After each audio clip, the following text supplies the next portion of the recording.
김진의 돌직구쇼에 오신 여러분 반갑습니다. 김진입니다. 더도 말고 덜도 말고 한가위 추석만 같아라 라는 말이 생각납니다. 추석 명절 연휴 첫날 돌직구쇼로 인사드립니다. 여러분은 지금 어디에 계십니까?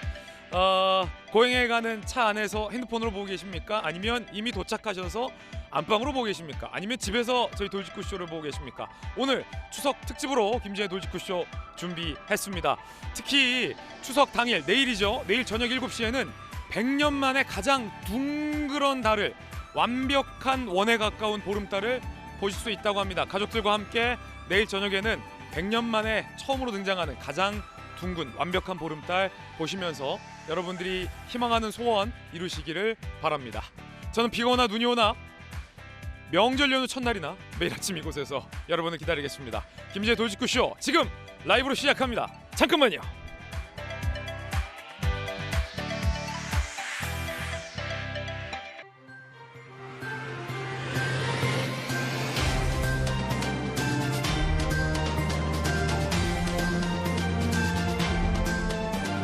신문 읽어준 남자입니다. 추석 명절 연휴 첫날 아침이 밝았습니다. 우리 시청자 여러분들은 지금 어디에 계십니까?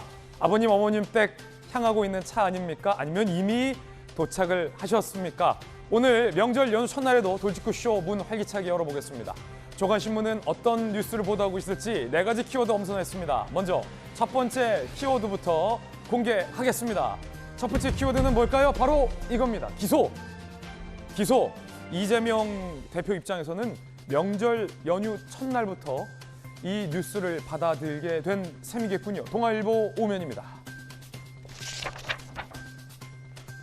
이재명 대표 성남시장 때 나는 김문기 몰랐다 라고 거듭 발언한 바 있습니다. 대선 기간에 제가 인터뷰한 프로그램에서도 김문기 씨에 대해서 알 수가 없었다 라고 이재명 대표는 주장했습니다. 하지만 검찰은 이 발언을 허위사실로 보고 있습니다. 결국 검찰이 이재명 대표를 기소했습니다. 검찰이 이 발언이 허위사실이다라고 보고 있는 근거 중 하나를 오늘 동아일보가 상세히 보도하고 있는데 고 김문기 씨의 휴대폰에 이재명 대표가 이재명 변호사로 저장이 돼 있었다. 다시 말해서 변호사 시절부터 알고 지냈던 사이였다라고 검찰은 보고 있는 것 같습니다. 잠시 후에 동아일보 보도 내용 상세히 전해드리겠습니다. 두 번째 키워드 살펴보시죠. 두 번째 키워드는 이겁니다. 리스크. 한국일보가 오늘 4면에 쓰고 있는 기사인데 요즘 군데군데에서 리스크란 말 많이 나옵니다. 이번엔 어떤 리스크일까요?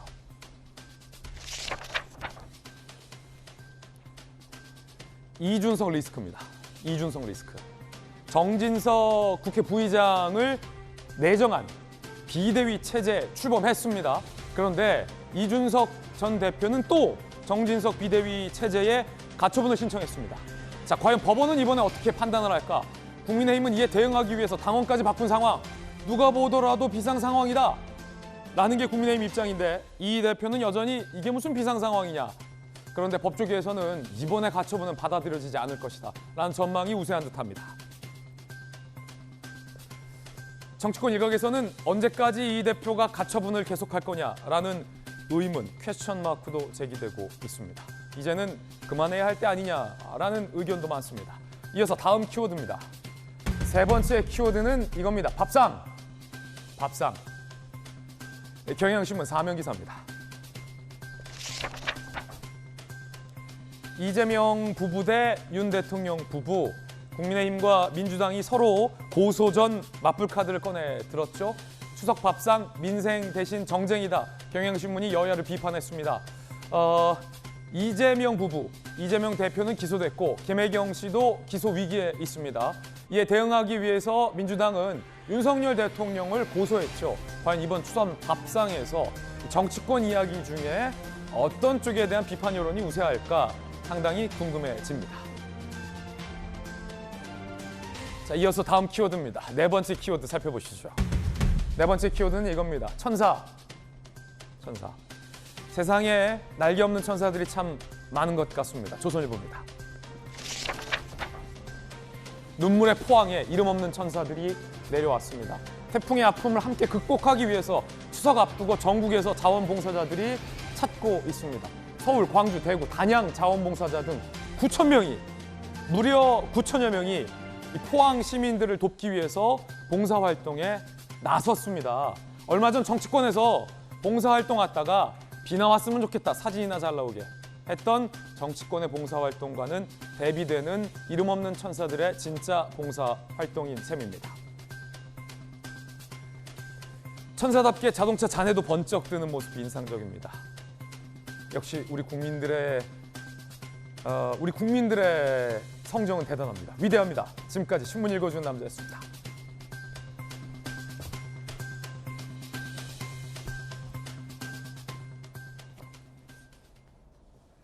명절 연휴 첫날 출연자 초대하기가 녹록지 않습니다. 그런데도 불구하고 돌직구쇼 시청자들을 위해서 명절 첫날 함께해 주신 의리의 출연진들 소개해드리겠습니다. 법전 들고 나온 정혁진 대표 변호사, 그리고 윤석열 대통령의 복심 김병민 대변인 나오셨습니다. 감사해요. 자, 그리고 민주당의 대권 주자이자 당대표 주자였던 박용진 의원과 민주당의 대표 청년 정치인 전용기 의원 나오셨습니다. 어서 오세요. 의리의 남자 4인방과 함께하는 명절 첫날 돌직구쇼 시작하겠습니다. 첫 번째 얘기부터 시작할 텐데요. 검찰이 이재명 대표를 결국 기소했습니다. 공소시효 임박.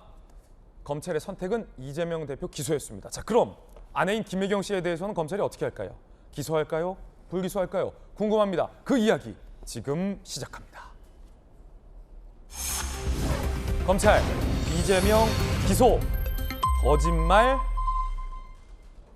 입증이 키다라는 제목 뽑아봤습니다. 이재명 대표가 선거 기간 중에 고의로 거짓말을 해서 허위 사실을 유포했다. 선거에 영향을 미칠 수 있다라고 검찰은 기소를 했습니다. 이재명 대표가 어떤 거짓말을 했다고 검찰은 의심하고 있는 걸까요? 함께 보시죠. 고의 거짓말로 판단한 검찰이 이재명 대표를 기소했습니다. 공직선거법상 허위사실 공포 혐의로 기소를 한 겁니다. 결국 기소했어요. 두 가지 발언을 검찰은 문제 삼았습니다. 애초에 4가지 발언으로 문제가 됐었는데 이 중에 2개만 거짓말이다, 명백한 허위사실이다라고 검찰은 본 것 같습니다. 첫 번째 발언은 성남시장 때 고 김문기 씨를 몰랐다라는 것. 검찰은 무슨 소리냐, 이재명 변호사 시절부터 알고 지냈던 사이 아니냐, 함께 골프도 치고 대면 보고도 여러 차례다, 이거 거짓말이다 라고 검찰은 판단을 하고 이재명 대표 기소했습니다. 허위사실 유포로. 백현동 용도 변경, 박근혜 국토부가 안 들어주면 어떻게 할 정도로 협박을 했다. 성남시 입장에서는 들어줄 수밖에 없었다. 이 발언도 적극적인 거짓말이다. 검찰은 국토부 공문 협박 사실 없다, 오히려 성남시가 알아서 판단하라라는 국토부 공문을 주요 근거로 들었습니다. 거짓말이다. 검찰은 기소를 했습니다. 특히 성남시장 때 고 김문기 씨를 몰랐다라는 이재명 대표의 발언은 대선 기간 중에 제가 직접 이재명 대표를 인터뷰했던 부분에서도 확인될 수 있었는데요. 그 발언 들어보시죠. 백현동 개발사업의 지사님께서 성남시장 시절에 특혜를 줬다고 생각하시는 걸 전혀 사실이 아닙니다. 그거는 국토부가 요청해서 한 일이고 저희가 응할 수밖에 없는 그런 상황입니다. 만약에 안 해주면 직무유기 뭐 이런 걸 문제 삼겠다고 협박을 해서 하위직 실무자인데 같이 갔으면 그 사람이 얼굴이야 제가 봤겠지만 그 사람이 이 사람인지를 여러분은 어떻게 압니까? 그걸 왜 의심을 하죠? 제가 그걸 숨길 이유가 뭐가 있습니까? 자, 이 2가지 발언은 검찰은 명백한 거짓말이다라고 보고 기소를 한 겁니다. 민주당의 강한 반발도 예상되는 지점입니다. 바로 이야기 들어보죠. 일단 법적으로 좀 살펴보겠습니다. 정혁진 변호사님, 네네. 4가지 발언이었는데 이 중에서 2가지를 검찰이 기소했고 2가지는 불기소했는데 이 2가지는 기소했다는 의미는 이 이재명 대표의 발언이 명백한 고의적인 거짓말이다라는 증거를 검찰이 확실히 잡았다, 이런 의미입니까? 일단 제가 봤을 때는요, 똘똘한 두채. 그 아파트 할 때 똘똘한 두채. 왜냐면 여러 가지 있으면 종부세 딱 걸리잖아요. 종부세 얻어맞으니까. 네, 그러니까 이제 똘똘한 한 채 가지고 좀 부족하니까. 왜냐하면 검찰은 어떻게 생각을 했냐면 이재명 대표한테 혐의가 있다라고 생각을 한 거예요. 예. 그 결론을 내렸으면 그 다음부터는 검찰의 목표는 두 가지일 겁니다. 첫 번째는 본인 그 검찰이 생각하는 그러한 범죄 사실에 합당한 중형, 합당한 형량이 있어야 된다. 이게 가장 중요한 목표일 거고 그런데 실질적으로는 뭐 그렇게 중형이 필요 없어요. 현실적으로는 벌금 100만 원 이상만 한 300만 원, 400만 원만 나와도 실질적으로 이제 이재명 그 대표한테는 똑같은 영향을 미치니까. 그런데 제가 봤을 때 더 중요한 목표가 있어요. 그건 뭐냐면은 재판 기간이거든요. 이 재판이 질질 끌어지고 그러면 안 된다라고 검찰은 생각을 했던 것 같아요. 예. 그래가지고 공직선거법에 어떻게 되어 있냐면요. 이제 1심은 6개월, 그 다음에 2심, 3심은 각각 3개월 이내에 재판 결과가 선고가 반드시 나와야 된다. 그 법전에 반드시란 말이 들어있는 규정이 별로 없거든요. 거의 없거든요. 그런데 공직선거법 270조에는 반드시 선거 결과가 나와야 된다. 그렇다라고 그러면 이제 그 어제 기소를 했으니까 내년 이맘때까지는 대법원 판결이 반드시 나와야 된다. 이거거든요. 예. 이 시간을 꼭 맞출 수 있도록 하기 위해서. 그런데 뭐 너절한 혐의 막 4개, 5개 이렇게 있으면 그러면 재판이 길어질 거 아니겠습니까? 예. 그러니까 똘똘한 2개 가지고 승부를 보겠다라고 하는 게 이제 검찰의 생각일 것이다라고 저는 추측을 합니다. 똘똘한 두 개라는 발언은 검찰 입장에서 입증한, 그러니까 거짓말이다라는 걸 입증하기에 명백한 증거가 있다. 그렇죠. 그래서 이제 그 두 가지가 대장동 같은 거 다 빼고 백현동하고 김 처장 관련해서만 이제 두 가지로 이제 승부를 보겠다라고 하는 건데 제 생각에는 이 두 가지가 같은 듯하면서 180도 정반대로 다릅니다. 아, 그래요? 네, 왜냐하면 이제 원래 범죄를 밝혀가지고 기소해서 범죄 밝혀서 유죄를 갖다가 한 데 있어서 모든 입증 책임은 검찰한테 있거든요. 그런데 이 케이스는 조금 틀려요.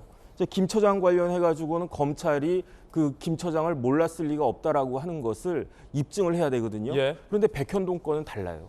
왜냐하면 백현동 건은 이재명 대표가 아니 국토부가 협박을 했다라고 먼저 이야기를 했기 때문에 예. 검찰에서는 아니 그런 증거 없는 것 같다 여기까지만 하면 끝나는 거고 협박이 있었다라고 하는 것을 오히려 이재명 대표 측에서 적극적으로 입증을 갖다가 해야 되는데 예. 그런데 과연 거기에 대해서 이제 국토부도 그렇고 성남시도 그렇고 담당 공무원들이 아니 뭐 그런 건 없었던 것 같은데요 이런 식의 그 포지션이기 때문에 제가 지난 수요일에도 말씀드렸지만 백현동 건 가지고는 정말로 쉽지 않은 그러한 싸움이 될 것 같다. 저는 그런 생각이 들고요. 한 가지만 더 말씀드리면 허위사실 공표 관련해 가지고 소극적으로 이렇게 뭐 그랬을 때 이게 이제 봐줄 수 있다 예. 이 이야기였는데 지금 이재명 대표 조금 전에도 이제 영상 나왔지만 김 처장도 그렇고 백현동도 그렇고 굉장히 본인이 스스로 적극적으로 이야기를 한 거기 때문에 아, 지금은 이거 소극적인 상황은 아니다. 제가 봤을 땐 그렇습니다. 그래서 이 그 게임은 어쨌든 제가 봤을 때 예. 법적으로는 쉽지 않을 것 같다는 게 제 개인적인 의견입니다. 그렇군요. 정익진 변호사님 의견 들어봤습니다. 그래서 검찰은 속이 똘똘한 두 채, 이 두 가지 명백한 허위 사실을 볼 수 있는 발언을 기소한 거다라는 정익진 변호사의 설명이 있었습니다. 그중에 첫 번째, 김문기 씨를 몰랐다라고 이재명 대표는 여러 차례 주장을 했습니다. 그런데 고인 김문기 씨와 그의 아들은 왜 몰랐다고 하느냐라고 반발을 했었죠. 들어보시죠. 나 얼굴 너무 많이 타버렸어. 오늘 시장님하고 본부장님하고 골프까지 쳤다? 오늘 너무 재밌었고 좋은 시간이었어. 3일장 동안 이재명 후보는 8년 동안 충성을 다하며 봉사했던 아버지의 죽음 앞에 조문이나 어떠한 애도의 뜻도 비추지 않았습니다. 심지어 아버지의 마지막 발인 날 산타클로스 복장을 입고 나와 춤을 추는 모습까지 보였습니다. 변호사 시절 때부터 면을 맺고 대장동 사업에 온몸과 마음을 바친 아버지를 성남시장 재직 시절 표창까지 받고 호주 네덜란드 트램을 같이 가고 유동규 본부장과 함께 골프까지 같이 친 아버지를 이재명 후보는 왜 어째서 기억이 안 난다고 거짓말을 하는 건지 궁금합니다.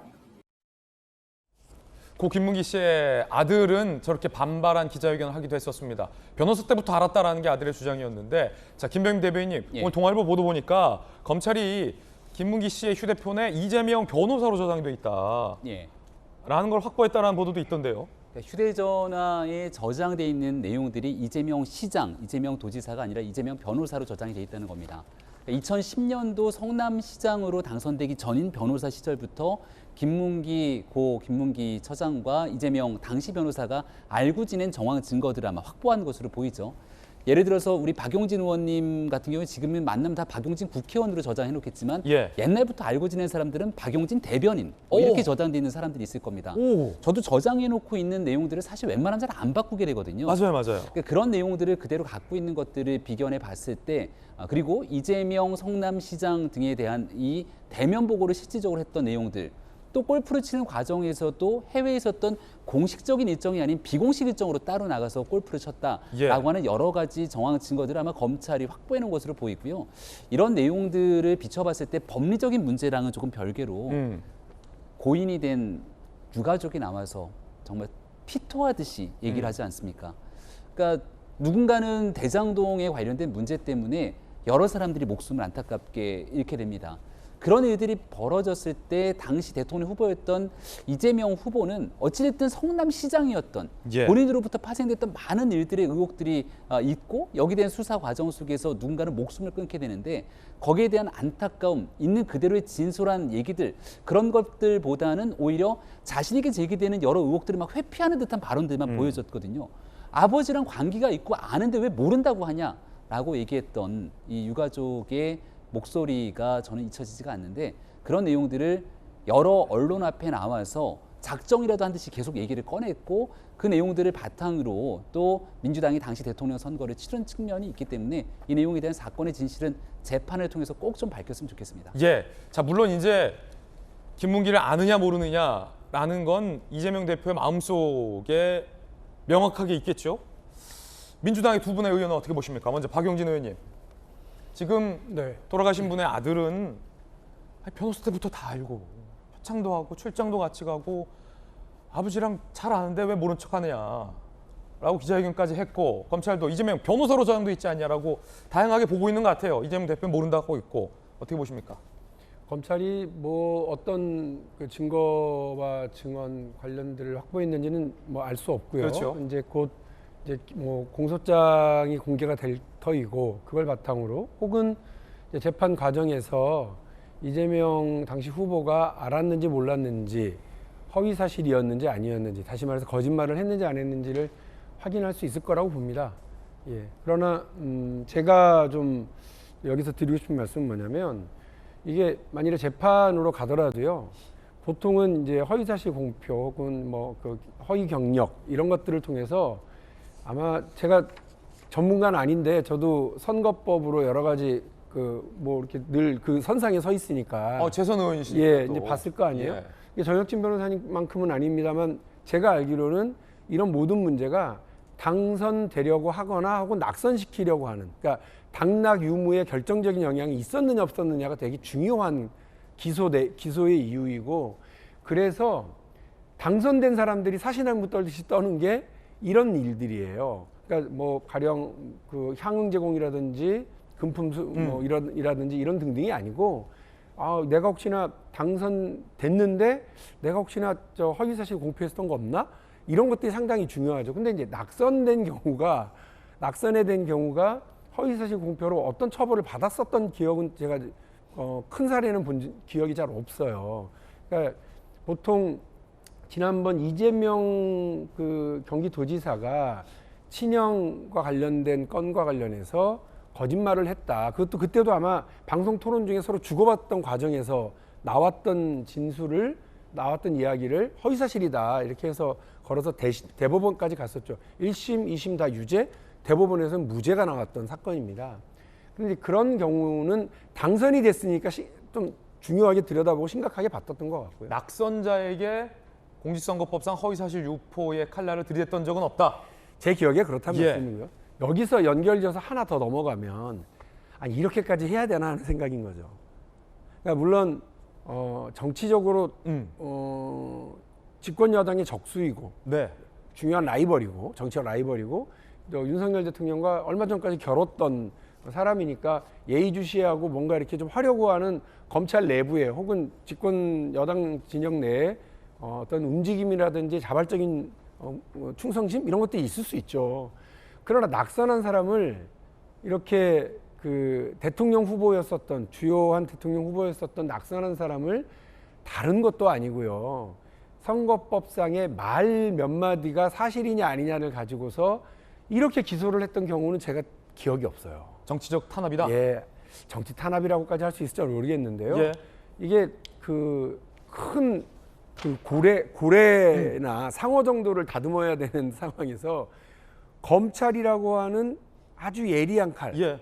그냥 회 뜨는 조그마한 도마 위에 그걸 올려놓고서 그 고래 같은 큰 고기들을 다루려고 하면 안 된다고 저는 생각을 합니다. 그래서 자꾸 이렇게 정치권이 큰 문제, 중요한 문제가 아니라 자꾸 법리적으로 서로 상호간에 고소고발하고 그래가지고 법으로 가서 법정 가서 해보자 이렇게 가는 건 정치권 전체적으로도 좋지 않다고 생각하고 국민들에게도 좋은 모습 아니라고 저는 생각합니다. 예. 자, 그러면 전용기 의원님, 네. 정치적인 공세 아니냐, 떨어진 사람에게 과도한 기소 아니냐라는 게 박용진 의원 주장이고 민주당에서 일각에서 제기되는 반론인데 그것만큼 국민들이 궁금한 게 왜냐하면 선거 기간에 민주당 내부에서 이재명 대표는 왜 이렇게 말을 바꾸냐라는 박용진 후보를 비롯해서 다른 경쟁 후보들의 지적도 있었잖아요. 이재명 대표가 이게 대장동과 관련된 사건이니까 거짓말을 했다고 보세요? 아니면 정말 모른다고 보세요? 사실 저희가 이것 관련해서 비슷하게 얘기했던 게 대장동의 몸통은 이재명이다라고 주장을 국민의힘에서 했고요. 저희는 돈 받은 사람이 주범이다. 주범까지는 아니고 돈 받은 사람이 몸통이다 이렇게 얘기하지 않았습니까? 이런 정도의 사실 정치적인 공방 수준이었던 것이죠. 이게 말이 바뀐 게 아니고 주장하는 바는 같았는데 다양한 이상한 마타도들이 들어오면서 이게 마치 계속 거짓말을 하는 것처럼 보이는 거거든요. 사실 저도 이 부분에서 이재명 대표가 사실 대표에 출마하기 전에 저한테 전화 온 적이 있습니다. 전화가 와서 어떻게 생각하느냐, 예. 대표 출마하는 것에 어떻게 생각하느냐라고 물어봤는데 제가 한마디 딱 드렸어요. 그게 무엇이냐면 대표 출마하시는 것은 저는 가부를 말씀드리기는 좀 어려울 것 같습니다. 그러나 많은 언론이나 많은 그 권력자들이 어떻게든 국민 머릿속에서 이재명을 나쁜 사람 만들기 위해서 노력을 할 것이다. 그래서 그 부분이 저는 제일 걱정이 된다라고 이야기를 한 적이 있습니다. 저는 그 사실들이 사실 이런 맥락에서 나온 거라고 보거든요. 지금 사실 박윤준 의원님 말씀하셨지만 상대방을 낙선시키기 위해서 보통 허위사실 유포를 많이 하고 실제로 그걸로써 법적인 책임을 많이 묻습니다. 예를 들어서 불체포 특권 뒤에 숨어서 있었던 우리 행안위의 경기도 국정감사에서 조폭한테 돈을 받았다 하면서 돈다발을 우리 그 행안위 국감장에서 틀었다는 거죠. 그때 이재명 당시 경기도지사가 아니 이거 기자회견 하시라. 불체포 특권 뒤에서 허위사실을 유포하지 마시고 기자회견 하셔라라고 하니까 국민의힘 의원이 그러셨잖아요. 그럼 고발하려고 그러지 않습니까? 그러니까 보통 허위사실 유포라고 하면 상대방을 낙선을 목적으로 해서 허위사실 유포하는 것 이런 것이 바로 죄가 되어서 그리고 칼날이 되어서 돌아오는 것이거든요. 근데 지금 이 사건을 보면 너 거짓말했잖아. 너 왜 모른 척해? 저 사람 알면서 모른 척해. 이런 식으로 정치적 공세하는 거고 이것이 바로 검찰의 무리한 기소다. 예. 저는 이렇게 보고 있는 겁니다. 그렇군요. 그러면은 이재명 대표 김문기 씨를 몰랐다? 몰랐다고 주장을 하고 있으시니까 저희는 그렇게 믿습니까? 보는 거죠. 네. 박윤준 의원도 믿으십니까? 저는 되게 방어적인 진술이었다고 생각해요. 그럼 거짓말일 수도 있다? 그러니까 저는 본인의 유리함을 어. 생각해서 진술을 했었을 가능성이 있다고 봐요. 그렇군요. 예, 그러니까 보통 우리 그냥 흔한 사이들 중에서도 대학 동기들 중에 그 사람 알아? 안다고 얘기를 하기도 뭐하고 모른다고 얘기해도 뭐하고 그러니까 누군지 인지는 하고 있는데 여기서 아느냐 모르느냐가 만일에 법리적인 문제로까지 갈 거라고 예측을 했었으면 방어적으로 얘기할 수 있어요. 그렇군요. 그런데 알겠습니다. 이제 이 부분은 네. 그냥 법리적 방어의 문제가 아니라 선거법상의 예. 허위사실 공표로 이 죄가 성립될지에 대한 문제까지는 생각하지 않은 채로 그렇군요. 그냥 방어적인 태도 이랬을 수 있죠. 자, 두 분의 의견도 좀 미묘하게 달라요. 정말 몰랐을 것이다. 방어적인 전략이 알았으면서도 방어적인 전략상에서 몰랐다라고 얘기할 수도 있다라는 의견. 자, 그럼 여당의 네. 김병민 대변인. 근데 그 방어적인 전략 때문에 있는 사실을 틀어서 왜곡하고 있는 그대로 거짓말을 다 내뱉어서 선거를 치릅니다. 당선이 되든 낙선이 되든 그런 일들에 대해서 아무렇지 않게 지나가게 되면 똑같은 일이 재발될 가능성들이 있죠. 바로 2018년도 경기도지사 선거에 나왔던 이재명 지사에 대한 내용들도 조금 전에 전용기 의원님은 이게 낙선시킬 목적으로 허위사실 공표들을 하지만 당선될 목적으로 통상 하지 않는다 얘기했지만 이재명 후보, 이재명 대표 같은 경우는 유독 본인에게 제기되는 의혹들이 많아요. 그때에도 마찬가지로 친형에 대한 정신병원 강제 입원 의혹은 다른 사람에게 뭔가 문제를 제기하는 게 아니라 본인에게 제기된 엄청나게 커다란 의혹이거든요. 예. 근데 이 내용이 사실인지 아니에 따라서 국민들의 판단이 달라지게 될 수 있습니다. 당락에 영향을 미칠 수 있는 굉장히 의혹이다. 많이 미칠 수 있죠. 여배우 스캔들 문제도 마찬가지고. 근데 여기에 대해서 절대적으로 아니다라고 주장했던 내용들 때문에 윤석열 정부의 검찰이 기소해서 재판 간 게 아니라 문재인 정부의 검찰이 기소해서 이재명 지사는 그 당시 유력한 여권의 대권 주자 아니었습니까? 이미 2017년에 대통령 선거에 나왔던 인사이기도 하고 그 사람을 기소해서 재판에 넘기게 되면 공직선거법상 벌금 100만 원을 받냐 아니냐를 바탕으로 이 사람이 대통령 선거에 출마할 수 없는 피선거권 5년, 게다가 이재명 당시 지사가 경제적인 걱정, 파산을 우려했을 정도로 30몇 억을 아마 그 당시에 벌금 100만 원이 넘게 나오면 다 토해내야 됩니다. 굉장히 고심을 했었던 적이 있었죠. 1심에서는 무죄가 나왔지만 2심에서는 벌금 300만 원이 나왔습니다. 대법원의 판단 때문에 다시 뒤바뀌었지만 권순일 대법관을 중심으로 하는 그 당시 대장동, 화천대유 등의 문제가 아직까지 의혹이 깔끔하게 해소되지 않았다. 저는 이런 생각을 갖고 있는데요. 예. 대통령 선거 때도 많은 얘기들을 쏟아내게 되는데 이 사건에 대해서 이재명 대표가 자신 있게 나의 생각을 얘기한 것이고 전혀 거짓말하지 않았다 그러면 걱정할 이유가 없습니다. 검찰이요. 지금 기소를 합니다. 재판 아까 정혁진 변호사님 말씀했지만 6개월 안에 어쨌거나 1심 재판은 나와야 되는데 좀 길어질 수도 있지만 재판 결과가 아무리 늦어도 총선 전에 나오지 않겠습니까? 예. 총선 전에 이재명 대표에 대해서 공직선거법 위반 딱 결과가 나왔는데 무혐의, 무죄 이렇게 나오면 그 부메랑이 검찰로 돌아가는 것 아닙니까? 오히려 야당의 대표로서 총선을 아마 진두지휘할 것으로 보이는데 이재명 대표에게는 날개를 달아주는 셈이 되겠죠.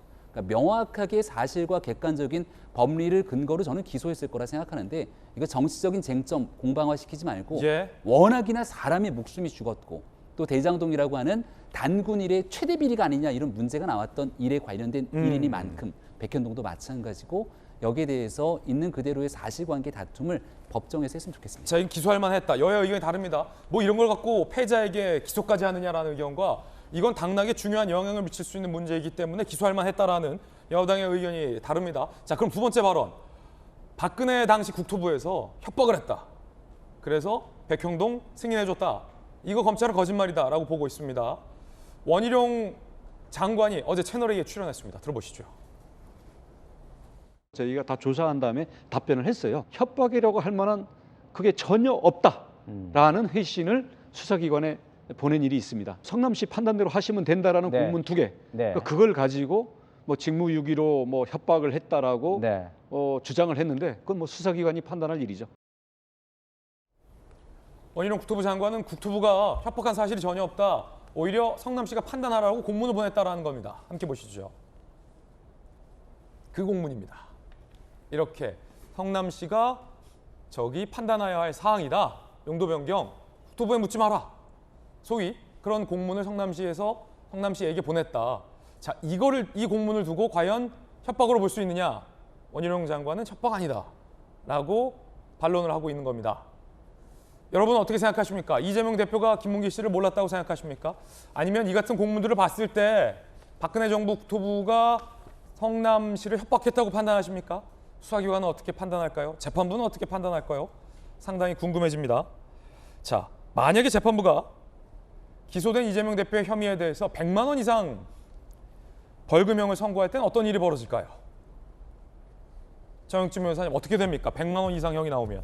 그러면 일단은 이제 피선거권이 박탈이 되니까 의원직 박탈되는 건 당연한 거고요. 그렇게 되면은 이제 앞으로 5년 동안 그 피선거권이 박탈이 되니까 출마할 수 없다는 이야기거든요. 근데 거기서 단순히 끝나는 게 아니고 일반적으로 국회의원 같은 경우는 조금 전에 박용진 의원님도 말씀하셨지만은 본인의 그 돈만 물어내는 뭐 한 몇십억 정도, 얼마가 될지 모르지만은 자기가 쓴 비용 정도 받은 거를 토해내는 게 될 텐데 이건 대선이니까 당에다가 국가가 보전을 하는 거잖아요. 예. 그래서 저도 그 규정을 다시 한번 봤는데 이런 경우에는 뭐 토해내지 않아도 된다라는 규정이 없어요. 그렇게 된다라고 하면은 민주당 재산이 얼마나 될지는 모르지만은 뭐 한 400억 넘는 그러한 돈을 다시 반납해야 된다라고 하면 그러면 재정적으로도 굉장히 큰 타격이 있겠죠. 그다음에 그런 걸 다 떠나가지고 정치적으로는 그렇게 법적으로도 문제가 될 만한 허위 사실을 공표한 그런 후보를 내세웠다라고 하는 것 자체가 민주당 입장에서는 정치적으로도 굉장히 큰 타격이 될 수밖에 없지 않을까. 예. 저는 그런 생각이 듭니다. 반대로 만약에 총선 전에 이재명 대표에 대해서 뭐 무죄, 무혐의, 무죄가 재판부에 선고된다면 오히려 이재명 대표에게 날개를 달아줄 수 있는, 그리고 검찰과 여권에겐 부담이 될 수 있는 양날의 칼, 양날의 판단이기도 할 겁니다. 상당히 재판 결과가 궁금해집니다. 이재명 대표는 어제 기소될 때 뭘 했을까? 함께 보시죠.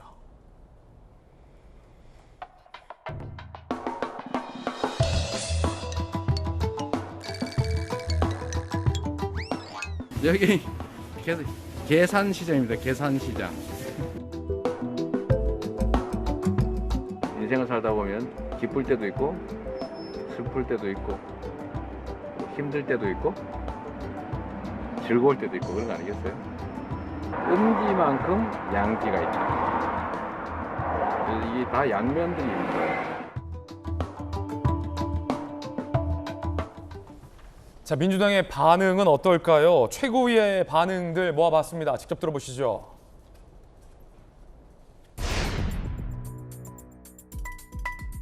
저열하고 부당한 최악의 정치적 기소이자 어느 국민도 납득할 수 없는 반협치의 폭거입니다. 우리 국민들과 함께 이 추잡한 사냥, 이 잘못된 기소에 대해서 싸워 나갈 것을 개말씀을 드립니다. 차라리 공기를 탄압하고 사람을 구속하십시오. 윤석열 정권 5년 후를 걱정하십시오. 너무 겁이 없는 거 아닙니까? 이렇게 추석 밥상에 기소 의견 올리면 모든 국민이 그것을 보고 이렇게 생각할 거라고 생각합니까? 반드시 국민적 저항을 받게 될 것이고 민주주의가 보장되지 않을 가능성이 높다고 생각이 됩니다. 윤석열 대통령에게 경고합니다. 민주주의를 파괴했던 지도자의 말로는 항상 비참했다는 것을 명심하시기 바랍니다. 민주당에서는 윤석열 대통령의 임기가 지켜지지 못할 수도 있다라는 발언도 나온 상황입니다. 첫 번째 이야기였습니다. 이번엔 저희가 준비한 두 번째 이야기 시작하겠습니다.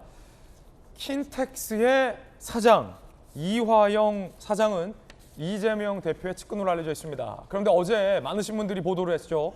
오늘까지도 추가 보도가 이어지고 있는데 이재명 대표의 측근인 이화영 킨텍스 사장이 쌍방울로부터 법인카드 1억 원 상당의 소위 뇌물 성격의 금품을 제공받은 것 아니냐라는 의혹이 제기됐었죠. 그런데 민주당의 한 의원이 이화영 사장이 이재명 대표와의 연결고리다라고 얘기를 해서 논란이 일고 있습니다. 그 이야기 지금 시작합니다. 그와의 약한 고리, 자 이게 무슨 뜻일까요? 김혜경 씨에 대해서는 계속 수사하겠다라는 방침인 걸로 전해집니다. 일단 킨텍스에 대한 압수수색, 경기도청에 대한 압수수색, 이재명 대표의 측근인 이화영 킨텍스 사장에 대한 수사에 대해서 민주당의 반응, 특히 친이재명계 의원들의 반응은 어떨까요? 그동안에는 뭐 하고 있다가 그런데 자꾸만 시간 끌기로 또 흠집내기 방식으로 검찰의 수사권을 남용하고 있다고 봅니다. 먼지 털기 다 수사를 하고 있어서 관련성을 좀 입증하려고 하는 그런 수사 진행이 아니겠네요. 이재명 당대표가 그 과거에 있었던 사건과 관련성이 있느냐는 지금까지 봐서는 뭐가 안 나온 거 아닌가. 안 나왔기 때문에 지금 이화영 부지사까지 얘기를 한 거 아닌가. 뭐 진성준이나 박 의원 같은 경우는 결국에는 그 변호사비 대납 의혹에 대해서 뭐 안 나오니까 측근까지 먼지털이로 터는 거 아니냐라고 반발을 하고 있습니다. 전용기 의원님, 네. 지금 친이재명계 의원들이 이렇게 반발하는 이유는 어떤 겁니까? 왜냐하면 원칙적으로 보면 이재명 대표에 대한 수사는 아니라 이화영 사장에 대한 수사이거든요. 뭐라고 보십니까? 그러니까 친이재명계라고 볼 수도 없는데 민주당의 대부분 의원들이 사실 저렇게 생각하고 있습니다. 아 그렇습니까? 뭐가 예. 안 나오니까 계속 뭐라도 캐내려고 어떤 방식으로든 이재명과 엮어서 이재명이 잘못된 것처럼 국민들께 이야기를 해야 되는 부분, 이 부분 때문에 저는 사실 다 건들고 있다고 보고 있거든요. 사실 검찰이 기소를 하고 우리가 이 전 이슈에서도 이야기를 했지만 이 다양한 내용들이 결국에는 이재명이 나쁜 사람이라는 것을 국민들 밥상머리에 올리려고 하는 이 검찰이 정말 잘못된 관행이라고 저는 그렇게 보고 있습니다. 그래서 해당 부분도 이화영 부지사의 수사라고는 하지만 지속적으로 이재명과의 관계를 입증시키려고, 그리고 마치 비리에 연루된 것처럼 계속적으로 이야기를 하고 있다. 그리고 만약에 이게 수사 사건이라고 하면 이게 갑자기 왜 나왔겠습니까? 결국에는 검찰 발로 흘린 뉴스들이 이렇게 부풀려지다 보면 또 결국에는 이재명이 마치 비리 연루자처럼 만들고 지고 뭐 이런 상황들이 저는 문제라고 보는 거죠. 이화영 사건이라고 검찰이 쓰고 있지만 검찰의 속내는 이재명 사건으로 읽고 있는 거다. 그렇게 몰고 가려고 하는 거 아닌가 그런 추측을 하는 것이죠. 그렇군요. 자, 아직은 의혹 단계입니다만 이화영 사장이 만약에 쌍방울로부터 1억 원 상당의 법인카드 사용을 했다면 당시 지사였던 이재명 지사에게는 뭐 어떤 영향이 있겠습니까? 그래서 어떤 영향이 있었는지까지 예단하기는 굉장히 어려울 것 같습니다. 어렵다. 사실 별개다. 네, 뭐 수사 내용이라고 하니까 수사 내용상에서 제가 어떤 얘기를 해도 이것은 사실 잘못된 형태로 변질될 수 있거든요. 그래서 제가 뭐 말씀을 드리기는 어렵지만 해당 부분은 정말로 몰아가기 수사가 아닐까 저희는 그렇게 보고 있는 겁니다. 예, 민주당의 대체적인 반발은 이렇게 몰아가기 수사다. 그런데 민주당의 조응천 의원은 의미심장한 발언을 했습니다. 이화영 사장이 연결고리다. 너와 나의 연결고리. 이화영 전 경기도 평화부지사, 현 킨텍스 사장, 쌍방울 측으로부터 법인카드 이용해 1억 원 제공받은 혐의로 검찰 수사 중. 혐의입니다. 단정할 수 없습니다. 조응천 의원이 이렇게 얘기했어요. 쌍방울과 이재명 관계의 중간 매개체로 이화영이 역할을 하지 않았을까? 검찰은 이재명과 쌍방울 사이의 약한 고리로 본 것이다. 30개월 동안 1억 원이면 월 300, 품위 유지비 정도로 계속 지원해주는 든든한 스폰서 관계로 보인다. 지금 조응천 의원이 이야기하는 것과 다른 민주당 의원들이 반발하는 것과의 기류가 상당히 좀 다른데 김병민 대변인님, 조응천 의원은 연결고리다. 그리고 이재명 대표와 쌍방울 사이에서 이화영 부지사가 뭔가 역할을 했을 것이다. 이렇게 추정을 하고 있어요. 일단은 이화영 대표 같은 경우는 이재명 대표의 측근인가에 대한 고민, 민주당의 평가는 좀 다른데 누가 뭐래도 이해찬 전 대표의 측근이면 부인할 수 없을 겁니다. 그래서 그때 이제 평화부지사로 가게 되면서 이해찬 전 대표가 연결된 것 아니냐 이런 설들이 무성했었는데요.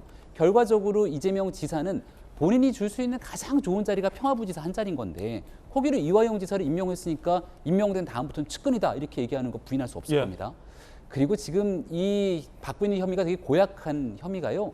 공직자잖아요. 공직자가 1억 원 상당의 회사의 법인카드 갖다 쓴 거 뇌물이에요.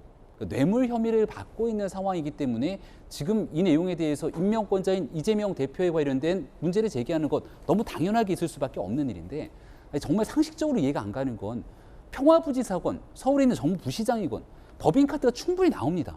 있는 법인카드를 갖고 쓰면 되는 건데 왜 쌍방울이라는 회사로부터의 법인카드를 가져다가 공직자가 민간회사의 법인카드를 썼는가? 어제 박정아 제주부지사 출신 의원도 나와서 부지사가 그 공적으로 허용된 금액 다 못 쓴다 이렇게 얘기했거든요. 공적으로 써야 될 법인카드는 배모 씨가 가져다가 엉뚱한데 소고기 사고 초밥 사는데 써버리고 정작 써야 될 법인카드를 갖다 써야 된 부지사는 쌍방울 기업의 법인카드 갖다 긁고. 경기도 법카가 초밥에 쓰였고 물론 뭐 같은 법카는 아닙니다만. 경기도의 법카예요. 그런 경기도의 법카는 안 쓰고 왜 쌍방울 법카 쓰냐? 이게 이해가 안 가는 것 아니겠습니까? 그러네요.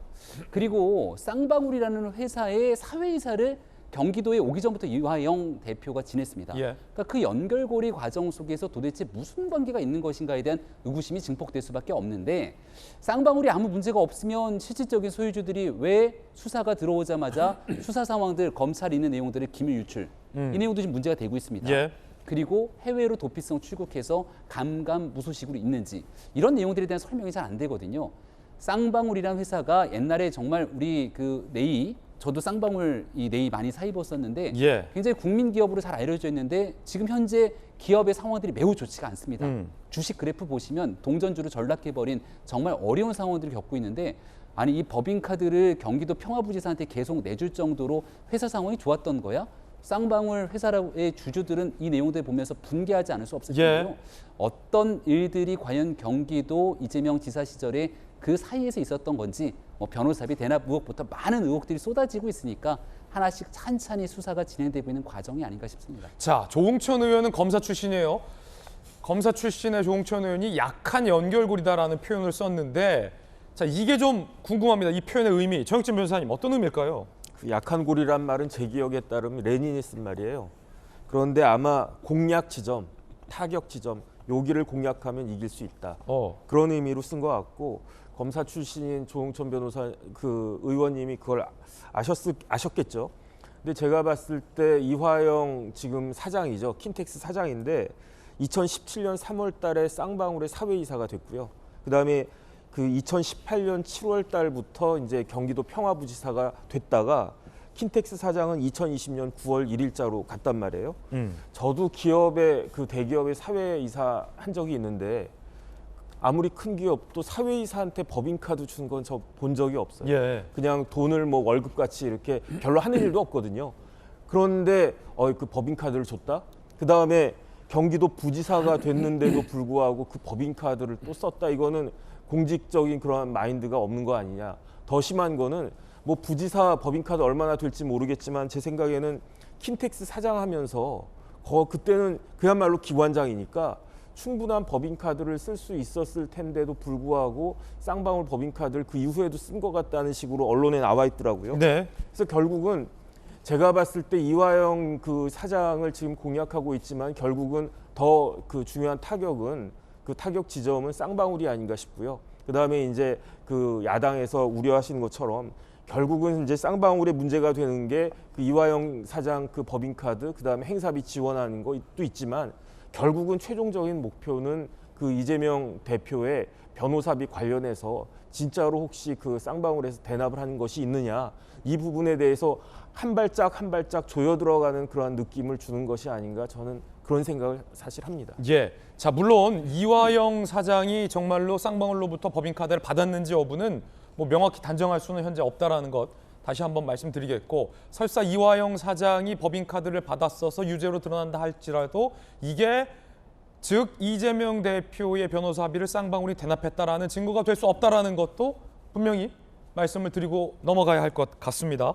자, 그렇다면 쌍방울의 재정 상태에 대해서 아까 말씀을 주셨는데 쌍방울은 법인카드 의혹 받는 것뿐만 아니라 이화영 부지사를 중심으로 경기도 행사 때 우회적으로 쌍방울이 돈을 지원한 거 아니냐 경기도에 이런 의혹도 현재 제기됐습니다. 그럼 쌍방울의 재정 상태는 어땠을까? 500억 적자. 쌍방울 회장 등 임원들 최소 3천만 원 개인적 후원, 변호사시 23억 대납 의혹, 경기도 지원 행사 비용 8억 원 대납 의혹 등등이 제기됐죠. 2016년 이후 6년간 누적 영업 속실이 500억 4,200만 원.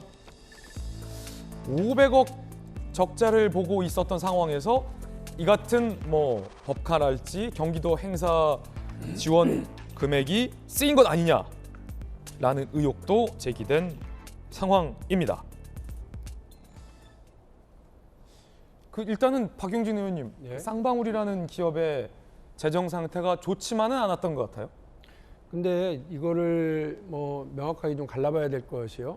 기업의 재정 상태는 뭐 좋을 때도 있고 나쁠 때도 있고 이제 그렇고요. 또 기업이 장기적인 투자라는 의미로 공익 사업에 후원하는 경우도 사실 있어요. 그렇죠. 그러니까 경기도가 했었던 일이 그 평화부지사 주관됐었던 남북교류 화해 관련된 그 교류 사업에 공익적 사업이라고 판단했으면 할 수 있는 일이라고 저는 봅니다. 네. 그래서 제가 어제도 말씀드린 것처럼 경기도에만 했느냐 하고 다른 것도 했었느냐 이걸 좀 봐야 될 필요가 있고요. 굳이 뭐 쌍방울만 했느냐 그 행사 등에 그것도 좀 봐야 될 문제예요. 제가 여기서 하나 더 지적하고 싶은 건 뭐냐면 쌍방울이 경기도에 이재명 지사가 주관하는 행사에 후원을 했다. 이거는 뭐 다 만천하가 다 아는 공표된 일입니다. 근데 이화영 그 당시 평화부지사가 1억 원가량의 법인카드를 썼다고 하는 얘기는 도대체 어디서 나왔을까요? 수사기관에서 나왔겠죠. 그렇죠. 제가 이러지 말라는 얘기예요. 한동훈 법무부 장관님. 저 이전 정부에서 없앴던 티타임이라든지 공표 관련 이런 자리, 간담회 자리 하지 말라고 했었던 이유가 이렇게 되면 갑자기 한동훈 소환. 생각해 보십시오. 이런 거 하지 마. 이런 일들 때문에 이런 일이 벌어지면 어라? 하면서 봐. 이화영 부지사가 카드 쓴 걸 누가 어떻게 알았지? 어느 기자가 이거를 검찰 내부에 들어가가지고 자료를 뒤져봤나? 그럼 그 사람은 범법을 저지른 거니까. 그게 아니라 검찰 내부에서 흘려준 거잖아요. 특별한 무슨 고리도 지금 뭐 약한 고리인지 강한 고리인지 모르겠는데 특별한 것도 없이 이화영 전 부지사가 측근이다라고 하는 그 한간의 평가에 얹어서 이화영 부지사가 불법적인 것에 의혹을 가지고 있다라는 걸 쓱 흘려서 결국 이재명하고 민주당한테 타격 주는 거 아니에요. 그러니까 이런 거 하지 말고 최종적으로 자료까지 다 확보하고 해서 공식적으로 재판 붙어서 그걸로 유무죄를 가려야지, 그 유무죄는 나중 일이고 아예 지금부터 이렇게 의혹 부리고 연막탄 막 터뜨려가지고 정치적으로 타격 주는 그런, 제가 일부러 이런 표현 씁니다. 그런 짓들, 검찰이 지난 수십 년간 해왔던 그런 짓들 하지 말라고 하는 거예요. 근데 한동훈 장관 되고 나더니 이걸 떳떳하게 다시 다 되돌리더니만 이런 일이 벌어지잖아요. 이화영 전 부지사가 죄를 지었으면 처벌하시라고요. 연막탄 터뜨리지 말고. 검찰의 의도적인 언론 이렇게 하시면 플레이다. 안 된다고 저는 봐요. 예. 요건 꼭 찍어놓고 갑시다. 추석 전날. 예. 그렇죠. 검찰발 수사 상황 중계인 거죠. 그래서 뭐 포토라인 없애고 뭐 다양한 저 활동들을 했던 게, 문재인 정부에서 했던 게 뭐냐면 이런, 방금 연막탄이라 표현해 주신다, 이런 거죠. 그러니까 연기만 계속 피우는 예. 거예요. 이 사람이 뭘 잘못했는지, 무엇을 잘못했는지를 정확하게 찝어주고 잘못한 사람들을 처벌하면 되는데 그게 아니고 잘못했을 거야 라고 해서 연기만 피우는 거죠. 연막탄이다. 그렇죠. 이러니까 아까 전에 우리 김병민 대표님 말씀 들었는데 저는 약간 이건 너무 소설인데 이런 생각이 들더라고요. 왜냐면 뭐 법카는 뭐 배모 씨가 썼고 이 사람 뭐 이화영 부지사는 다른 뭐 회사의 법카를 썼다. 이게 다 소설이지 않습니까?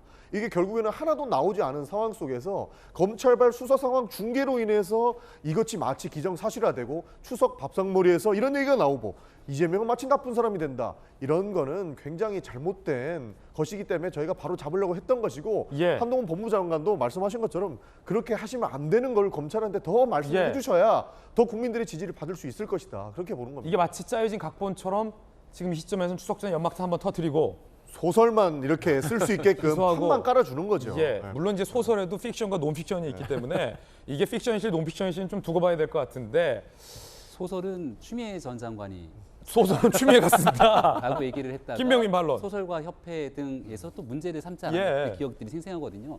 괜한 소설을 끌어들여다가 엄한 소설가들에 대한 모욕을 하지 않았으면 좋겠다 말씀을 드리고요. 예. 배모 씨 법인카드 사용 초밥 뭐 등에 대해서 지난 대통령 선거 때 김혜경 씨가 나와갖고 고개 숙였던 사건 아닙니까?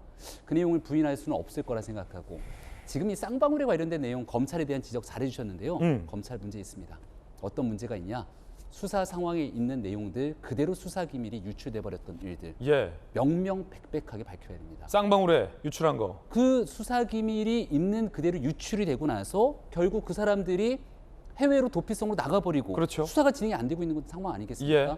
정작 중요한 건 대한민국 언론인들이요, 생각보다 검찰이 있는 내용 받아 쓰는 그런 언론인들이 아닙니다. 예. 이화영 대표에 대해서는 이미 지난해부터 언제 이화영 대표의 이름이 오르내리기 시작했냐면 바로 이 대장동에 대한 화천대유 문제가 떠오르고 화천대유 천화동인 1호에 실질적으로 들어가 있었던 사람이 이화영 대표와 앵전에 관계가 있었던 사람이다라고 예. 해서 기사가 나왔던 적이 있기 때문에 이미 보도가 됐었죠. 이미 이화영 대표에 대해서는 약한 골이 언급하고 있는 것처럼 모종의 의구심이 있는 거 아니야라는 생각들을 다들 갖고 있었던 거죠.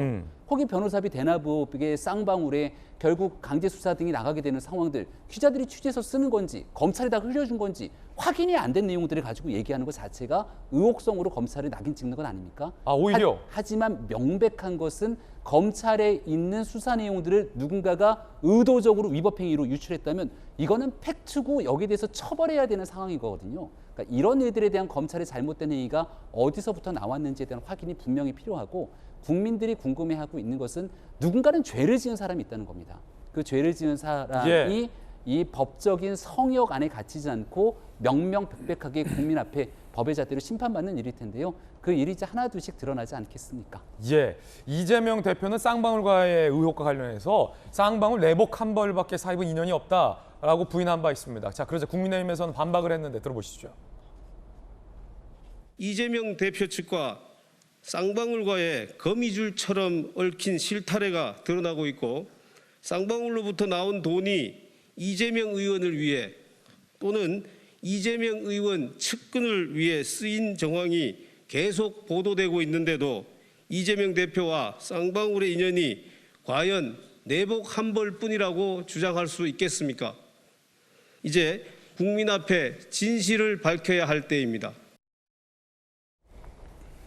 자, 이 수사 상황의 재판 결과도 참 궁금합니다. 만약에 이제 검찰이 이화영 사장을 기소한다면 이 같은 혐의로 기소를 한다면 재판 결과가 어떻게 나올지 궁금합니다. 이화영 사장이 정말 법카를 받아서 썼는지, 그리고 법카를 계속 쓰다가 변호사비 대납 의혹이 불거지자 법카 사용을 중단했다는 일각의 보도도 맞는지, 그럼 그 시점에 이화영 사장이 왜 안 썼는지 이거 다 궁금합니다. 재판 결과 좀 빨리 나왔으면 좋겠습니다. 자, 이재명 대표에 대해서는 검찰이 기소했어요. 앞서 본 것처럼. 그러면 김혜경 씨에 대해서는 공소시효가 얼마 안 남은 걸로 알고 있는데 검찰이 어떻게 했을까요? 저도 몰랐는데 배모 씨가 기소됐기 때문에 김혜경 씨의 공소시효가 만료되는 게 아니라 일시정지된다고 해요. 그래서 굳이 서둘러서 기소 안 하고 추가 수사가 가능해진다라고 합니다. 이거 몰랐던 어떤 법적인 상식이에요. 검찰이 배모 씨를 기소했어요. 그러자 공범으로 지목된 김혜경 씨의 공소시효가 멈춘다. 만료되지 않는다. 그래서 추가 수사를 하겠다라는 겁니다. 정익진 변호사님. 네네. 저는 이거 몰랐는데 정 변호사님은 알고 계셨죠?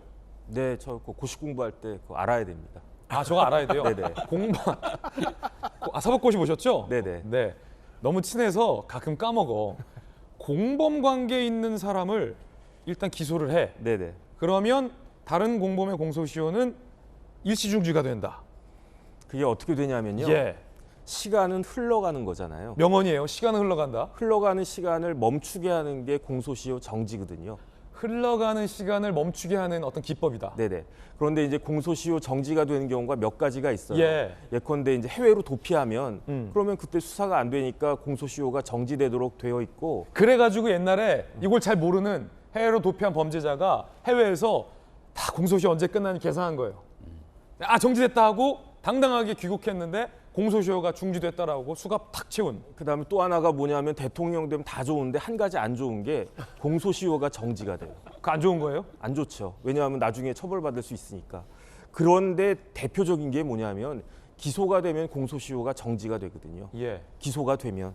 그런데 이제 형사소송법에 어떻게 되어 있냐면은 범죄를 여러 명이 저질렀을 때 그 중에 한 명에 대해서 그 기소를 하면 나머지 사람들에 대한 그 공소시효도 정지가 된다. 예. 이렇게 되어 있기 때문에 검찰에서는 뭐 김혜경 씨에 대해서 그렇게 깊게 생각하는 것 같지가 않고 예. 그다음에 이번 혐의는 법인카드 뭐 몇백만 원을 썼는지 몇천만 원을 썼는지 모르겠지만 이번 혐의는 7만 8천 원짜리거든요. 예. 그렇기 때문에 근데 배소연 씨가 쓴 거는 명백하니까 일단은 배모 씨에 대해서는 확실하게 들어가고 공직선거법 관련된 것만 말씀하면 네네. 어차피 공소시효는 그 부분만이니까 김혜경 씨는 뭐 그 당사자도 아니고 하니까 이재명 대표 당사자도 아니고 하니까 이건 좀 시간을 두고 보자 이렇게 딱 되어 있는데 유일하게 검찰에서 신경 써야 될 건 뭐냐면 어떤 거요? 만약에 배모 씨가 무죄가 나오면 예. 그러면 공소시효가 정지가 된 게 아니게 되잖아요. 예. 그렇게 되면 김혜경 씨한테 혐의가 있다고 했어도 그때는 공소시효가 완성이 됐기 때문에 공소권이 없어지게 되는 거죠. 그렇죠. 그래서 그것만 그 문제가 될 거기 때문에 배소연 씨에 대해서만 유죄만 받으면 그러면 언제든지 이제 그 김혜경 씨에 대해서는 다시 기소할 수 있는 그러한 그 상황이 될 수 있을 겁니다. 예. 그러니까 검찰은 김혜경 씨와 배모 씨가 공범이다라고 본 건데 민주당의 입장은 김 씨와 배모 씨는 공범이 아니다라는 주장이죠. 네, 그렇습니다. 그러니까 분명히 식사를 뭐 대접을 했다라고 하는 건데 그 김혜경 여사는 분명히 돈을 지급을 했다라는 거거든요. 그러니까 본인 음식값은 본인이 지불을 했기 때문에 문제가 안 된다였는데 이제 배모 씨가 따로 이제 법인카드를 통해 가지고 뭐 7만 8천 원을 결제했기 때문에 기소가 됐다 이렇게 보고 있는 겁니다. 그래서 이거는 공범으로 좀 볼 수 없다. 왜냐하면 김혜경 여사는 충분히 본인의 음식값을 줬다라고 주장하고 있기 때문에 저희는 그 지점에서 아니다라고 이야기를 하고 있는 겁니다. 그렇군요. 자, 과연 이것도 어떻게 결과가 나올지 좀 지켜봐야 할 것 같습니다. 이번엔 저희가 준비한 다음 순서입니다. 뜨거운 소식 3가지 엄선을 했습니다. 자, 오늘 추석 명절 첫날 특집으로 보내드리는 김진의 돌직구쇼. 오늘의 핫쌈 첫 번째 소식부터 공개하겠습니다. 전현희 권익위원장 어제 눈물의 기자회견을 했습니다. 감사원의 감사가 신상 털기식이다라는 주장이었습니다. 그런데 전현희 위원장이 눈물을 흘린 것과 별개로 전현희 위원장의 수행비서가 수백만 원의 출장비 횡령했다는 의혹이 제기되면서 눈물이 다소 무색해진 거 아니야라는 비판도 있습니다. 일단 어제 전현희 위원장의 눈물의 회견 함께 보시죠. 감사원은 신상 털기식 불법 감사를 즉각 중단할 것을 감사원에 강력히 촉구하기 위해서 이 자리에 섰습니다. 정치권의 사퇴 압박과 또 감사원의 표적 감사로 급박이 계속되는 상황에서 죽음과 같은 공포를 느끼고 있습니다. 또한 감사 때문에 고생하고 있는 우리 직원들에 대한 미안함,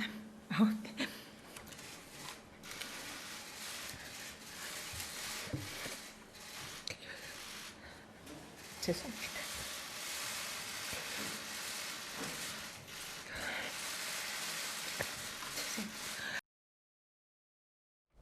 전현희 위원장이 직원들에게 미안한 마음이다 할 때 눈물을 흘렸어요. 이 눈물의 회견 5분 뒤 감사원이 입장을 공개했습니다. 이번엔 감사원 입장입니다. 권익위는 청탁금지법 주무부처인데 해당 법 위반했다는 복수의 제보가 있어서 이를 확인하기 위해서 감사 중이다. 전현희 위원장의 청탁금지법 위반 사항, 작년 2월 외부 인사와의 오찬에서 1인당 34,000원짜리 식사를 제공했다. 그런데 이 사실보다도 권익위가 사실관계를 확인하지 않고 각종 방법으로 무마했다라는 의혹이 오늘 많은 신문에서 보도되고 있습니다. 더욱이 전현희 위원장의 수행비서가 수백만 원의 출장비를 횡령했다는 의혹도 제기됐습니다. 수행비서 A씨가 전 위원장 출장 때 교통편 예매하고 영수증을 제출했는데 비용을 보전받은 후 다시 표를 취소하는 방식으로 수백여 차례 출장비 횡령을 했다라는 의혹이 제기됐습니다. 권익위는 위원장 출장이 많은데 횡령액이 수백만 원이라는 건 친밀성이 없다라고 반박을 했습니다만 저 혐의 자체가 사실인지 아닌지에 대해서는 명확한 입장이 나오지 않고 있는 상황입니다. 자, 이게 여야의 입장이 상이할 수밖에 없는데 만약에 전현희 위원장의 저 눈물이 진짜 눈물인지 악어의 눈물인지는 전현희 위원장과 주변에게 제기됐던 의혹들, 그로 인한 감사 혐의가 사실인지 아닌지에 대해서 국민들은 평가할 것 같아요. 만약에 감사원이 제보와 의혹을 잡고 감사를 벌였는데 이게 사실로 밝혀졌다라면 전현희 위원장의 이 눈물은 악어의 눈물이 되겠죠, 국민들에게.